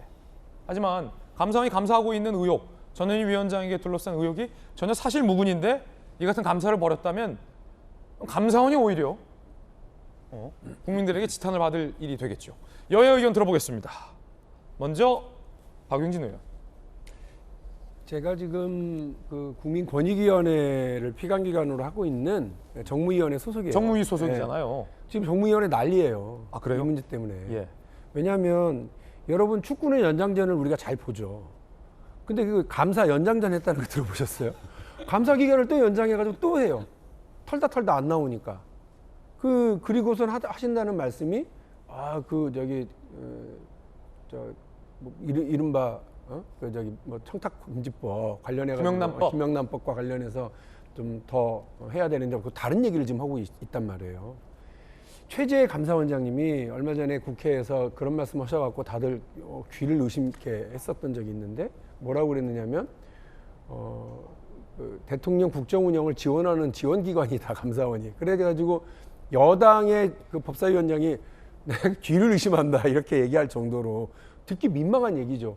지금 무슨 암행어사 마패 들고 다니던 이조 시대 때입니까? 조선 시대 때예요?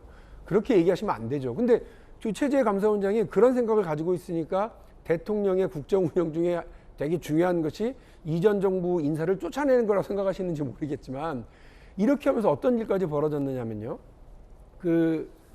이른바 우리 잘 모르시는데 경인사라고 있습니다. 예. 경제인문사회연구소라고 있는 이 연구소가 저희 정무위원회 산하에 또 있어요. 거기에 26개 연구기관들이 있는데 어떤 데냐면 대외경제정책연구원 많이 들어보셨죠? 통일연구원, 국토연구원 많이 들어보셨죠? 예. 이런 각종 매우 중요한 국책연구원들 26개가 있고요. 이 6개의 그 원장들 중에서도 이전 정부에서 이렇게 임명했던 분들이 아직 임기 중에 있습니다. 이분들 쫓아내려고 그 쪽집게 감사를 하려다가 반발이 일어나니까 그래? 그럼 26개 다 감사해. 이렇게 해서 지금 26개가 지금 감사 때문에 난리예요. 정례적으로 하기로 했었던 감사를 하는 거야 당연한 일이죠. 그러나 감사원 인력도 한정되어 있는데 콕 찍어서 이전 정부의 그 인사들을 쫓아내기 위한 감사를 하고 계시는 거라면 윤석열 정부의 국정 운영을 지원하기 위한 지원 기관으로 전락시키기 위해서 이런 걸 하고 계신다고 정치적 본다면 감사 아니냐? 에이, 그러면 안 되는 거예요. 이런 것들 때문에 오히려 논란이 됐고, 이런 논란에 가장 제 선봉에 섰었던 분이 지금 누구냐면 최재형 당시 감사원장, 지금 국민의힘 의원 아니세요? 그분이 이런 뭐 그 감사원의 저 역할에 대한 논란 때문에 오히려 반발을 하고 나와서 지금의 여당 국회의원을 하고 계시는데, 최재형 의원님은 어떻게 생각하십니까? 지금 이런 감사를? 최재형 의원님은 이름이 비슷해서 다들 헷갈리실 텐데, 최재해 그 현 감사원장의 뭐 지금 태도, 국정 운영을 지원하는 기관이야. 그 동의하세요? 저는 이렇게 하시면 안 된다고 생각하고요. 감사원이 제대로 자기 역할을 했으면 좋겠고, 이전 정부 인사들을 쫓아내는 일이 국정 운영에 도움되지 않는다라고 저는 분명히 말씀드립니다. 정치적 감사다라고 실제 야당에서는 반발하고 있습니다. 하지만 이 정치적 감사냐 아니냐의 논란과는 별개로 언론에서는 전현희 위원장의 측근이 부적절한 갑질 의혹으로 징계를 받았는데, 전현희 위원장과 가까운 사이라는 이유로 전현희 위원장이 직접 탄원서를 써는 거 아니냐라는 의혹을 보도했고, 여당에서 이런 질의가 있었는데 전현희 위원장은 기억나지 않습니다라고 답변을 회피했던 의혹도 함께 보도가 되고 있는 것은 사실이에요. 거기에 지금 수행비서가 출장비를 횡령한 거 아니냐, 이런 의혹도 지금 눈물의 감 기자회견과 동시에 지금 보도되고 있어요. 여당의 의견 들어보죠, 이번에. 일단 국민권익위원회가 무엇하는 곳인지 아마 많이들 아실 텐데요. 제일 먼저 떠오르는 인물이 김영란 대법관 전 국민권익위원장일 겁니다. 우리가 잘 알고 있는 김영란법. 이거 이제 관장하는 주무부처가 국민권익인데요. 어느 순간부터 사실 우리 공직사회를 비롯해서 이 김영란법 대상이 되게 되는 사람들에 대한 이 내용들이 잘 안 지켜지는 경우들이 상당합니다. 아무리 그래도 김영란법을 관장하고 있는 국민권익위원회에서 그런 법을 위반하는 일들이 일어나고, 그 일이 일어났음에도 불구하고 그걸 무마하려고 하는 시도가 있었다면 당연히 감사의 대상이 돼야 되는 것 아니겠습니까? 전현희 국민권익위원장이 사실 지금 현재 뜨거운 뉴스의 쟁점이 되면서 과도한 뉴스를 끌고 가고 있지 않나 생각을 하는데요. 과거에 있었던 그냥 평범한 기관장이 아니라 더불어민주당의 국회의원을 지냈던 정치인입니다. 그리고 저는 지금도 정치 행위를 하고 있지 않나 이런 생각을 좀 갖고 있고, 앞으로도 전현희 위원장이 권익위원장 그만두고 나면 과거에 김영란 권익위원장이 지냈던 전임 권익위원장들의 역할처럼 대한민국을 위한 일들을 위한 봉사를 하며 지낼 것인지, 아니면 다시 더불어민주당의 정치인으로 돌아오게 될 것인지 여전히 의구심 짙게 바라보는 분들이 많은 것 같습니다. 감사원이 지금 좀 과도하게 한쪽에 지나치게 감사하는 것 아니냐 얘기를 하는데요. 이제 정부 출범한 지 한 4개월 남짓 지났습니다. 정부가 조금 더 지나고 나서 잘못된 일들이 있으면 월성원전을 철저하게 감사했던 최재형 원장처럼 지금의 감사원, 윤석열 정부에 대한 부처 감시 철저하게 할 거라고 생각합니다.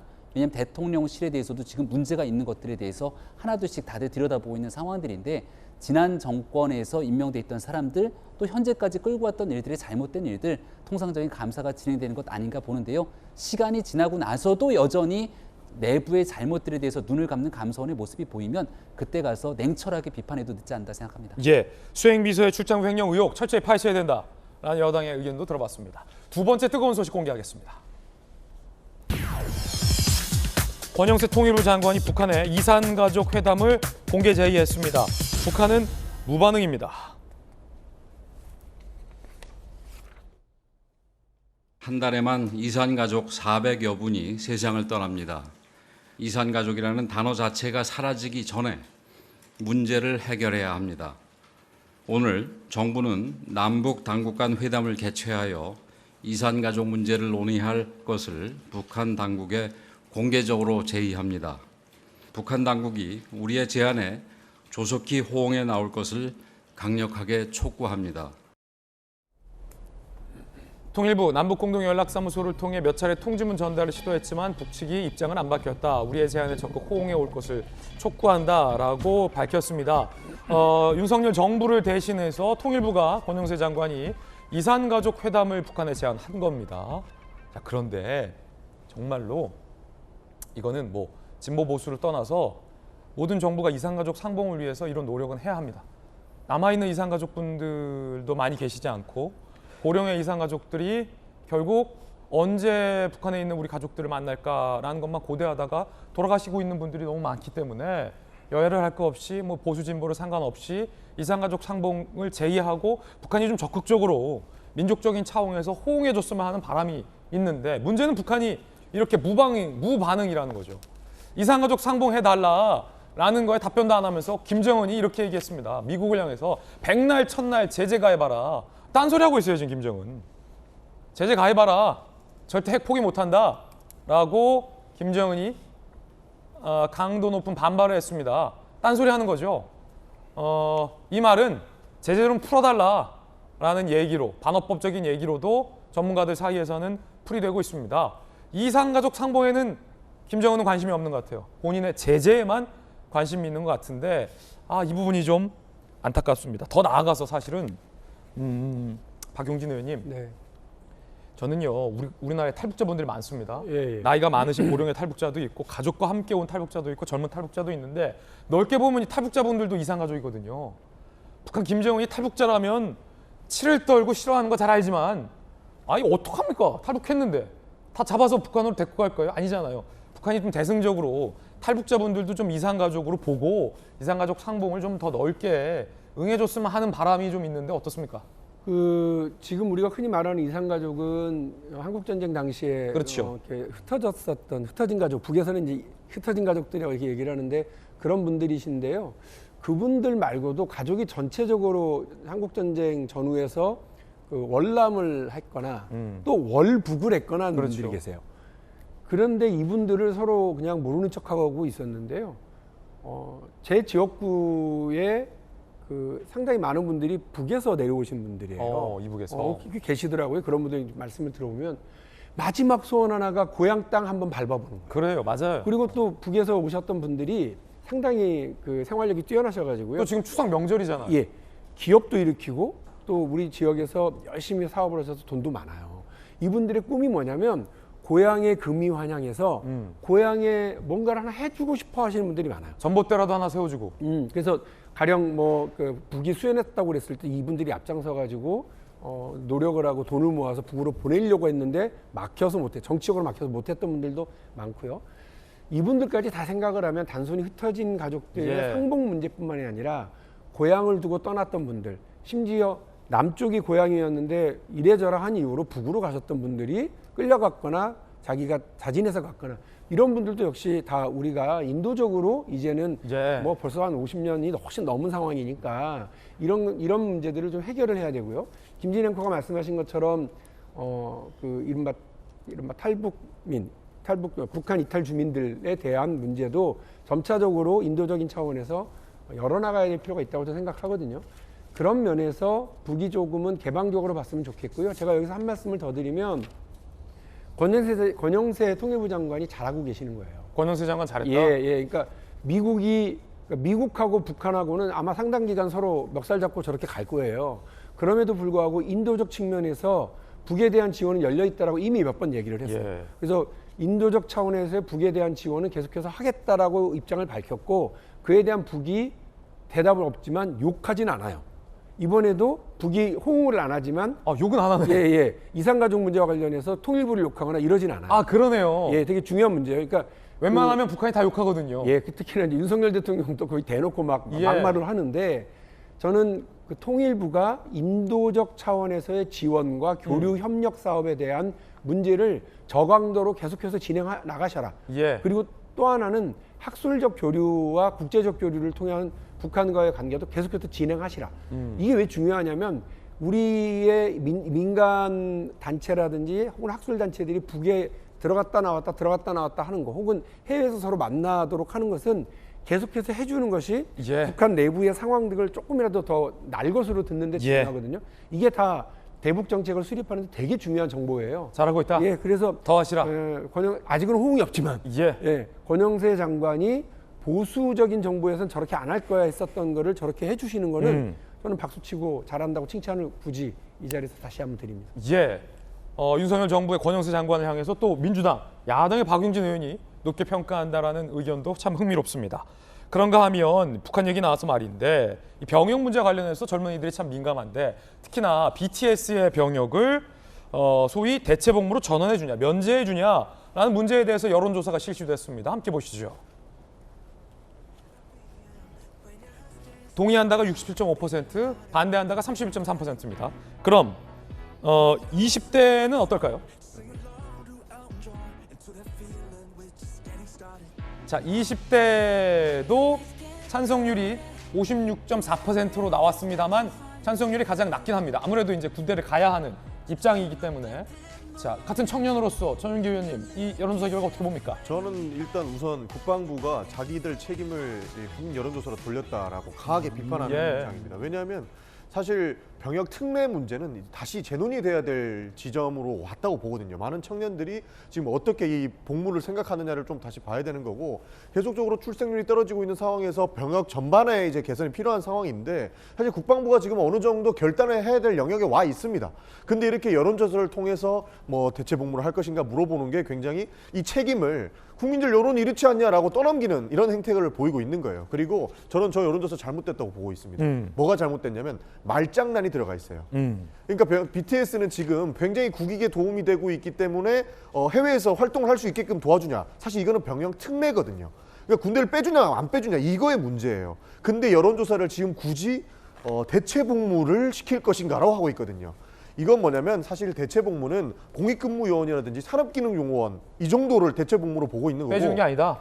병역 특례는 군대를 빼주는 겁니다. 뭐 스포츠 스타들처럼, 그렇죠. 올림픽 선수들처럼. 이제 뭐 올림픽 금메달 땄을 때 물론 BTS는 엄청난 역할을 하고 있고, 해외에서 이제 요새는 중국인이냐 안 물어본대요. 한국 사람이냐 물어본다는 거예요. 그러니까 BTS가 그만큼 국익에 엄청 도움이 되고 있는 건 사실이나, 국민들한테 여론조사를 할 때는 있는 사실 그대로를 물어봐야 되는데, 이거는 대체 복무를 열어줄 것인가 이렇게 물어보니까 이런 수치가 나온 것 같아요. 그래서 알겠습니다. 정확하게 물어볼 필요가 있다 이렇게 생각합니다. 뜨거운 소식 함께하고 있습니다. 이번에 세 번째 소식입니다. 조금 전 들어온 뉴스 속보인 셈인데 함께 보시죠. 엘리자베스 2세 여왕입니다. 영국의 엘리자베스 2세 여왕이 향년 96세로 서거했다는 소식이 오늘 아침 들어와 있습니다. 함께 보시죠. 엘리자베스 2세 여왕 향년 96세로 서거를 했다는 소식입니다. 25세 즉위해서 올해가 즉위 70주년, 세계 최고령 영국 최장수통치자입니다. 버킹엄궁은 가족들이 지켜보는 가운데 임종을 맞았다라고 전했고요. 장남인 찰스 왕세자 73세, 찰스 3세로 즉위를 하게 됩니다. 엘리자베스 여왕이 99년 당시에 한국을 찾았습니다. 그때 영상 함께 보시죠. 자, 엘리자베스 여왕이 김대중 대통령의 초청으로 3박 4일간 한국을 방문했고요. 안동 하회마을을 엘리자베스 여왕이 방문을 했습니다. 꽃다발 받고 생일상도 하회마을에서 엘리자베스 여왕이 받기도 했었습니다. 김대중 전 대통령과 함께 만찬을 받았던 모습도 볼 수 있었습니다. 자, 엘리자베스 여왕의 서거로 많은 영국 국민들이 상심이 클 것 같은데 영국 국민들에게 위로의 말씀을 전합니다. 자, 이번엔 저희가 준비한 다음 이야기입니다. 국민의힘 상황 짚어보겠습니다. 고약한 그 프레임, 고약한이라는 표현이 거의 사극에서 고약한 놈 뭐 이런 때 나오지 않습니까? 이 고약한 프레임, 새 비대위의 앞날은 어떻게 될까? 먼저 윤석열 대통령 부부가 국민들에게 추석 명절 인사를 보내왔습니다. 함께 보시죠.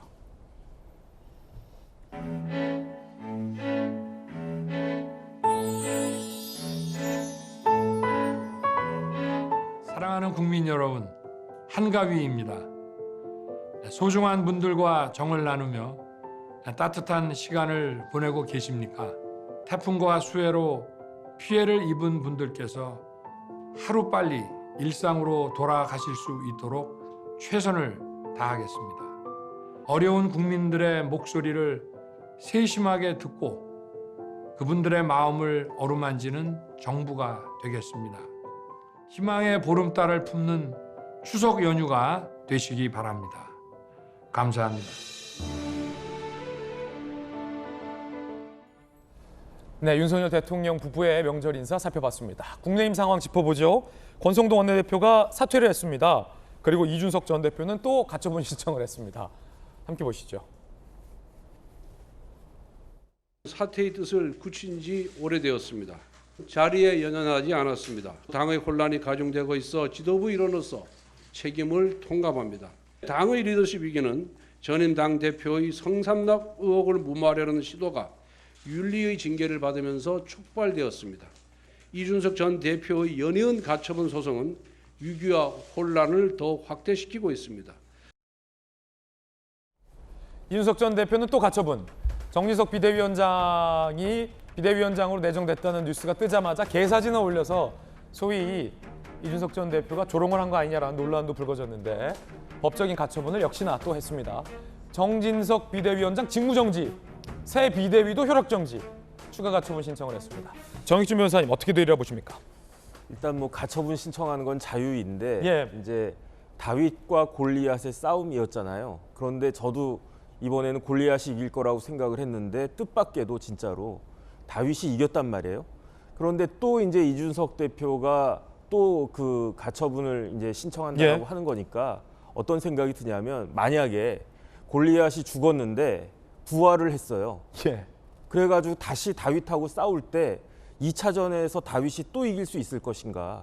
그때는 이제 골리앗이 만만하게 보고 뭐 나 칼도 크고 그랬는데 쟤는 칼도 없고 그랬는데 갑자기 돌멩이 날아와서 내 머리에 꽂혀가지고 죽은 거란 말이에요. 골리앗 수법 다 안다. 그러니까 다윗의 수법을 이제 골리앗도 아는 거죠. 골리앗이 아무리 머리가 나빠도 그 정도 모르겠습니까? 그러면 이준석이 아무리 돌멩이 던져봤자 여기만 막으면 다 갑옷을 입고 있으니까. 그래서 저는 이번에 가처분 신청한 거는 패착이다라고. 아니 그럼 만약에 골리앗이 부활해서 다윗과 싸운다면 골리앗이 어떻게 싸울 거냐면 이러고 싸운다.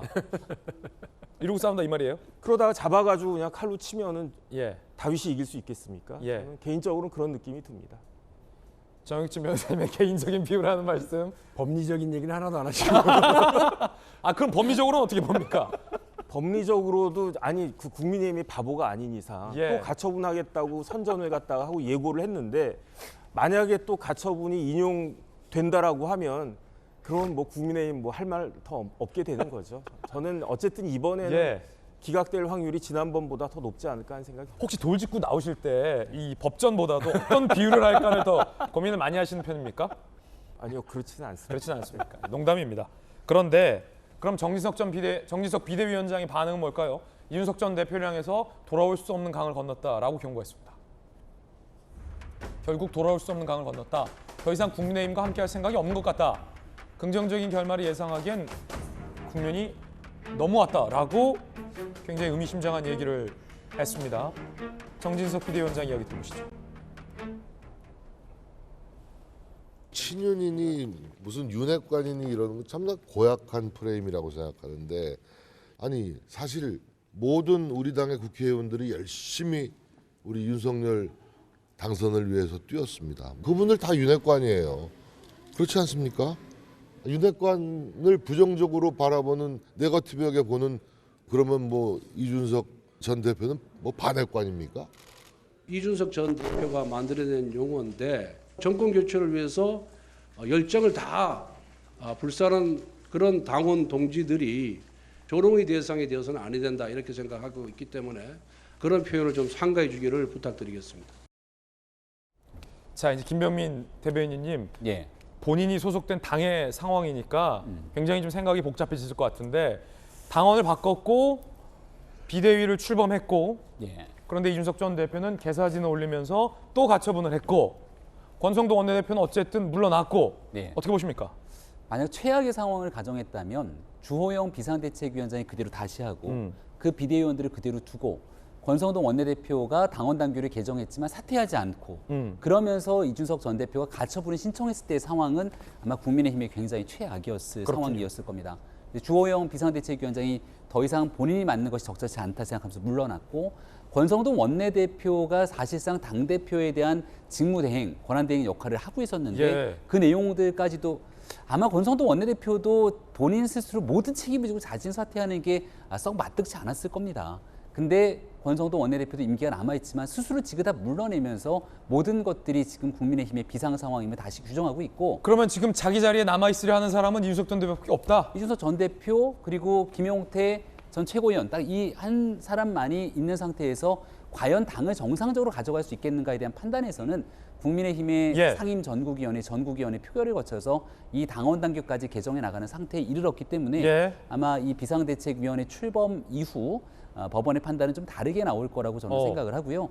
지금부터 이제 정진석 비상대책위원장에게 주어진 책무가 매우 무겁죠. 네. 지금까지의 갈등 국면으로 가는 게 아니라 이 비상한 상황이니만큼 생각이 다른 사람들까지도 다 포용하고 어찌됐든지 새로운 리더십을 세우기 위해서 기존에 있었던 리더십과는 좀 다른 모습으로 본인이 희생하고 가는 모습을 보이게 된다면 어쨌거나 바닥에 내려갔던 국민의힘이 다시금 뭔가 좀 해보려고 하는 시도에 대해서 국민들께 다가설 수 있는 기회를 좀 얻을 수 있지 않을까 싶습니다. 자, 권순도 원내대표도 물러났고 어쨌든 주호영 전 비대위원장도 물러났고 네. 다 물러났어요. 비대위원 다 물러나고요. 정진석 비대위원장이 새로 임명이 됐고 새 비대위를 좀 꾸리는데 그런데도 윤석 전 대표는 개사진을 올리면서 인간의 욕심은 끝이 없고 같은 실수를 반복한다라고 주장하고 있는데 이에 대해서는 어떻게 보십니까? 홍준표 시장이 적절히 얘기했던데요. 그러니까 조롱 섞인 내용으로 이준석 전 대표가 거듭 같은 방식의 정치를 계속하고 있는데 그렇게 해서 잠깐의 본인의 시원함을, 그러니까 속 시원함 그리고 본인의 지지층과 함께 그런 내용들을 웃고 얘기할 수 있을지 모르지만 저런 방식의 정치는 결국 본인에게 부메랑이 돼서 돌아오지 않겠냐라고 하는 말에 저는 공감을 합니다. 이준석 전 대표가 그래도 국민의힘의 당대표를 지냈던 인사 아닙니까? 작금의 상황에서 국민의힘 집권당에게 기대하고 있는 많은 그런 역할들은 이렇게 내 것을 우선으로 하게 되는 당내 문제의 혈안이 돼 있기보다 어쨌거나 어려운 국민들과 함께하기 위한 집권당의 책임 있는 모습을 좀 가졌으면 좋겠다는 건데 다 책임을 지고 물러나고 있거든요. 누구든지. 정진석 비상대책위원장 문제가 생기면 아마 제일 먼저 책임지고 물러날 거라고 생각합니다. 하지만 끝끝내 이 모든 상황에 대해서도 책임을 통감하지 않는 단 한 명의 사람을 꼽으라면 현재로선 이준석 전 대표가 아닐까. 안타깝습니다. 예, 김병민 전 대변인 의견 들어봤습니다. 저희들은 육적 광고 보고 돌아오겠습니다. 잠시 후에 뵙죠. 한가위 추석 명절 연휴를 맞아서 돌직구쇼 보내드렸습니다. 명절 기간 동안 좋은 건강한 행복한 명절 보내시기 바라겠습니다. 저희 돌직구쇼는 다음 주 월요일은 쉬고요. 화요일 아침 8시 50분에 인사드리겠습니다. 오늘 하루는 분명 어제보다 나을 겁니다. 좋은 명절 되십시오. 감사합니다.